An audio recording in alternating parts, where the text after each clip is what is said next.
Hello, നമ്മൾ ഇന്ന് ഉണ്ടാക്കാൻ പോകുന്നത് ചിക്കൻ കുറുമയും പത്തിരിയുമാണ്. അപ്പോൾ ഞാൻ അതിൽ കാണിക്കാൻ പോകുന്നത് ചിക്കൻ കുറുമയാണ്. സിമ്പിളായിട്ട് ആർക്കും ഉണ്ടാക്കാൻ പറ്റും ചിക്കൻ കുറുമ. ആദ്യം 2 ഉള്ളി സ്ലൈസായിട്ട് അരിഞ്ഞത് വെളിച്ചെണ്ണ തന്നെ വെക്കണേ. വെളിച്ചെണ്ണ വെക്കാൻ നല്ലോണം ശ്രദ്ധിക്കുക. ഉള്ളി നല്ലവണ്ണം വഴറ്റി തക്കാളിയും പച്ചമുളകും ഇതിലേക്ക് മിക്സാക്കി, നാടൻ പച്ചമുളകാണ്, നിങ്ങൾ സാധാ പച്ചമുളക് അതെടുക്കാം. നല്ലവണ്ണം മിക്സാക്കി നമുക്ക് മൂടി വെച്ചിട്ട് ഉള്ളിയും തക്കാളിയും പച്ചമുളകൊക്കെ ഒന്ന് വഴണ്ടി വരുന്നവരെ വെയിറ്റ് ചെയ്യാം. അതിലേക്ക് നമ്മൾ അതിനിടയിൽ ചിക്കൻ കഴുകി ക്ലീനാക്കി മാറ്റി വെച്ചിട്ടുണ്ട്.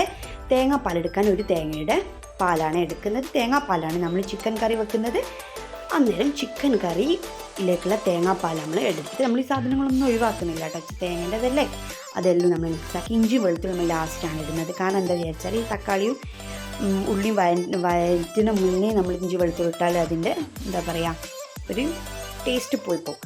അപ്പോൾ നല്ലവണ്ണം വായൻ്റെയിലേക്ക് നമ്മൾ ചിക്കൻ കഴുകി ക്ലീൻ ചെയ്ത് ഇതിലേക്ക് ഇട്ട് അത് നല്ലവണ്ണം ചിക്കനും തക്കാളിയും പച്ചമുളകും ഇഞ്ചിയും വെളുത്തുള്ളിയൊക്കെ നല്ലവണ്ണം മിക്സാക്കി കഴിഞ്ഞിട്ട് മഞ്ഞൾപ്പൊടി, കുരുമുളക് പൊടി, ഗരം മസാല, ഈ 3 പൊടികൾ മാത്രമാണ് നമ്മൾ ഈ കുറുമക്ക്. ഇതിങ്ങളൊന്ന് ട്രൈ ചെയ്താൽ കിഡിലൻ ടേസ്റ്റ് ആയിരിക്കും.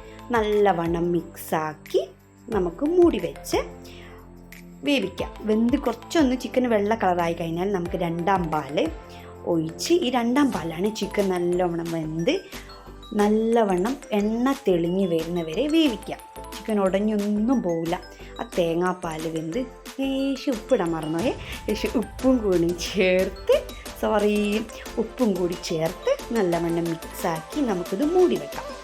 മൂടി വെച്ച് കിഡിലൻ ടേസ്റ്റിൽ വരുന്നവരെ മൂടി വെച്ച് പിന്നെ ലേശം കുരുമുളക് പൊടി കുറവുണ്ട്, അത് ഞാൻ ഇതിലേക്ക് ചേർത്ത് നല്ലവണ്ണം ഇളക്കി. ചിക്കൻ ഉടഞ്ഞിട്ടൊന്നുമില്ല കേട്ടോ. അതിൻ്റെ ഇടയിൽ ഞാൻ പത്തിരി, നല്ല അരി ചുട്ടരച്ച പത്തിരിയും ചുട്ട് സെറ്റ്. ഇതിൽ നമ്മൾ ചപ്പാത്തി, പൂരി എല്ലാം നെയ്ച്ചോറ് എല്ലാം ഇതിൽ പോകും കേട്ടോ.